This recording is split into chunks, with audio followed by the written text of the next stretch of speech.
आप सभी का चैनल में स्वागत है। आज हम लोग सी लैंग्वेज में कंडीशनल ऑपरेटर के साथ काम करना देखते हैं। कंडीशनल ऑपरेटर एक ऐसा ऑपरेटर जो कंडीशन बेस्ड टास्क परफॉर्म करने में मदद करता है। इस ऑपरेटर को हम लोग टर्नरी ऑपरेटर के नाम से भी जानते हैं, क्योंकि इस ऑपरेटर का इस्तेमाल इस तरह से होता है। देखिए, इसका सिंटेक्स दे रखा है, एक एक्सप्रेशन होगा, ये एक्सप्रेशन के साथ क्वेश्चन मार्क, उसके बाद स्टेटमेंट 1 कोलोन स्टेटमेंट 2। अगर ये एक्सप्रेशन ट्रू इवेलुएट करेगा तो ये सेक्शन रन करेगा, अगर ये फॉल्स होता है तो ये स्टेटमेंट 2 एग्जीक्यूट करेगा। इसको हम लोग एग्जांपल के थ्रू समझते हैं। सपोज हमारे पास एक एग्जांपल होता है कि write a program to accept any number and check even or odd.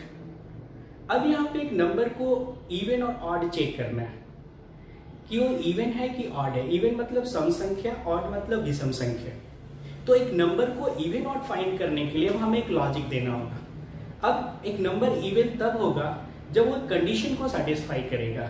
अगर उस कंडीशन को सेटिस्फाई नहीं करेगा तो ऑड होगा। अब वो कंडीशन क्या है? तो आपको पता है कि अगर मुझे किसी नंबर को चेक करना हो कि इवन है कि नहीं, तो उसे हम 2 से डिवाइड करते हैं। अब 2 से डिवाइड करना है तो 2 से तो आप 4 को भी डिवाइड कर सकते हो, 5 को भी डिवाइड कर सकते हो। 4 भी डिवाइड होगा, 5 भी डिवाइड होगा, लेकिन उसका रिमाइंडर आएगा।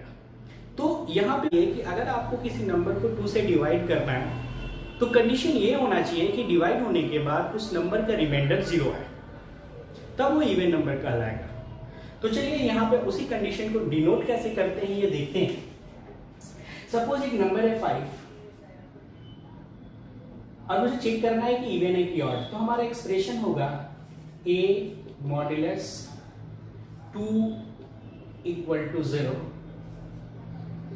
सो स्टेटमेंट 1 में दिखेगा इवन और स्टेटमेंट 2 में बात करें तो दिखेगा ऑड। ये हमारा कंडीशनल ऑपरेटर का स्टेटमेंट। ये आपका एक्सप्रेशन हुआ जो इवेलुएट करेगा ट्रू या फॉल्स में। अगर ये ट्रू होगा तो ये सेक्शन आउटपुट के रूप में आएगा और नहीं तो आपका फॉल्स सेक्शन आउटपुट। तो ये हमारा कंडीशनल ऑपरेटर है जिसकी मदद से हम लोग कंडीशन बेस्ड टास्क परफॉर्म करेंगे, और इसका एग्जांपल हम लोग कंप्यूटर में देखते हैं। कंडीशनल ऑपरेटर से रिलेटेड एक प्रोग्राम तैयार करते हैं। सबसे पहले हमने डेव C++ से स्टार्ट कर लिया, एक न्यू फाइल लिया। हमने यहाँ कमेंट सिंबल के थ्रू मेंशन कर दिया कि हम कौन सा प्रोग्राम बना रहे हैं। देखिए, आप program to check a number is even or odd.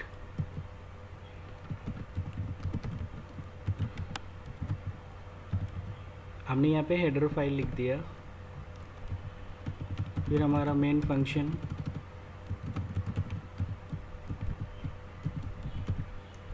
मुझे एक नंबर लेना है, मैंने एक वेरिएबल ले लिया, उसको इनपुट कराना है inter any number, yes. Scanf के थ्रू डेसिमल इंटीजर है तो यहाँ पे हमने स्ट्रिंग फॉर्मेट %d दिया। एड्रेस ऑफ ए, इस तरह से मैंने ए वेरिएबल के अंदर वैल्यू स्टोर करना है। फिर वापस हमें मैसेज प्रिंट करना है। मैसेज प्रिंट करना है तो सीधे हम लोग कंडीशन स्पेसिफाई करते हैं प्रिंटफ के अंदर ही, a modulus 2 double equal to 0। ये आपका रिलेशनल ऑपरेटर हो गया जो चेक करेगा कि a को 2 से डिवाइड करने के बाद जो उसकी रिमाइंडर आएगी वो 0 के इक्वल है या नहीं। उसके बाद यहाँ पे हमें डबल कोट्स में मैसेज है तो डबल कोट्स में हमें पास करना होगा। उसके बाद कोलोन, वापस हमें फॉल्स पार्ट को कंपाइल करते हैं। पहले एक फाइल का नाम दे देते हैं,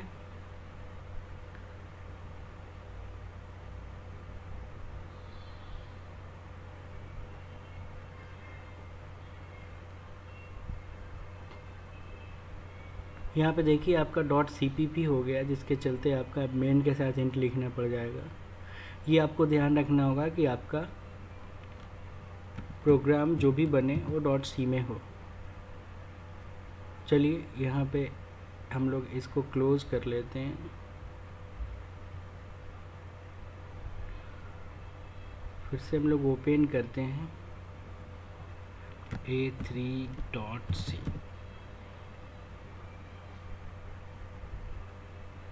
फिर से आप कंपाइल करें, आपका प्रॉपर कंपाइलेशन हो गया। अब आप इसे रन कराएं। इंटर एनी नंबर, सपोज आपने 5 एंटर किया, ऑड दिखा दिया। सेकेंड टाइम फिर से कंपाइल करने की ज़रूरत नहीं है क्योंकि आपने उसमें कोई चेंजेस नहीं किया कोड में। अगर आप कोड में कोई चेंजेस करेंगे तो वापस कंपाइल करना होगा आपको।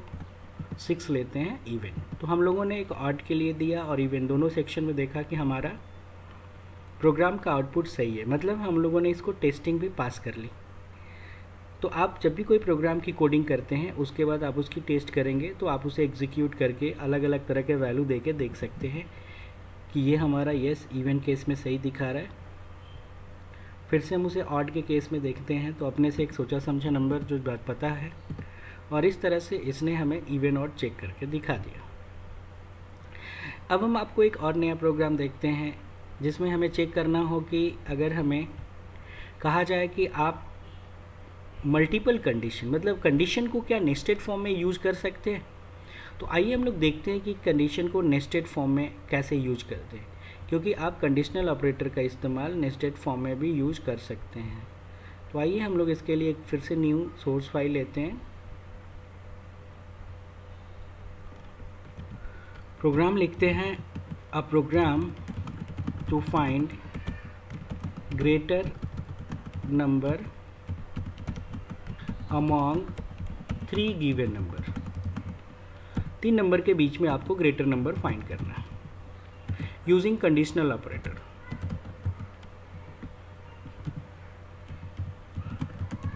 तो यहाँ पे देखिए हम लोगों को 3 में ग्रेटर निकालना है, तो हम लोग आसानी के लिए 1 2 3 तो वेरिएबल ले लिया, ग्रेटर को रखने के लिए डी ले लिया। Print F inter any 3 numbers, yes आपने 3 नंबर लिया। स्कैन एफ आपने 3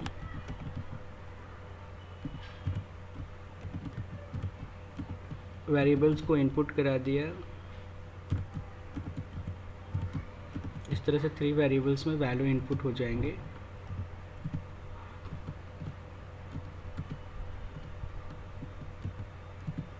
उसके बाद हम लोग देखते हैं यहाँ पे condition operator D equals to, तो 3 ग्रेट नंबर्स में ग्रेटर चेक करना है तो पहले हमने डी लिया, D equals to A greater than B.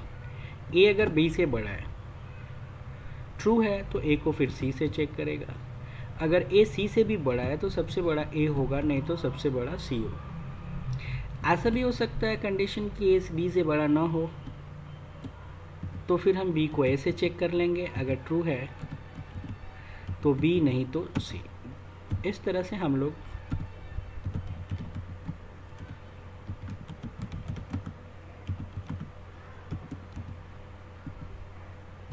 ने यहाँ पे 3 नंबर के बीच में ग्रेटर नंबर फाइंड कर लिया।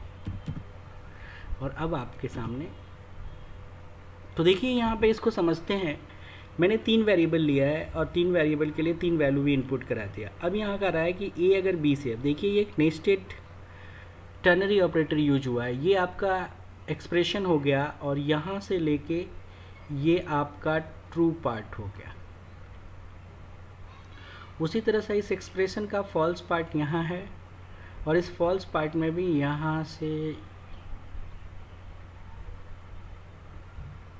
यहाँ से कोलोन के बाद यहाँ से लेके यहाँ तक ये आपका फॉल्स पार्ट हो।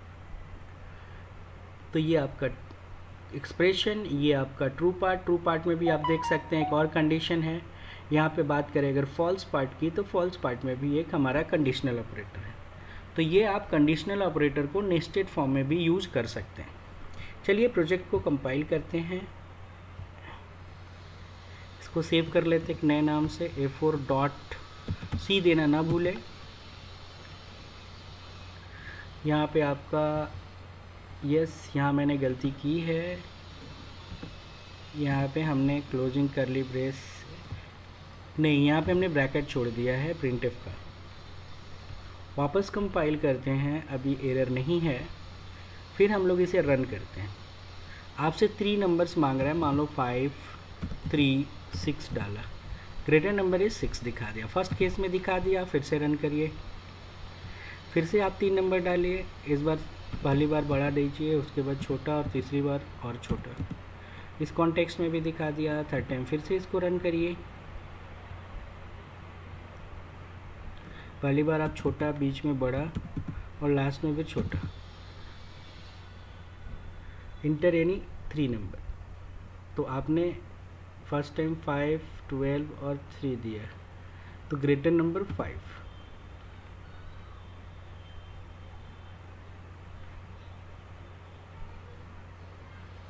तो इस कॉन्टेक्स्ट में रिजल्ट गलत आ रहा है, इसका मतलब कि हम लोगों ने कहीं पे यहाँ पे मिस्टेक किया है।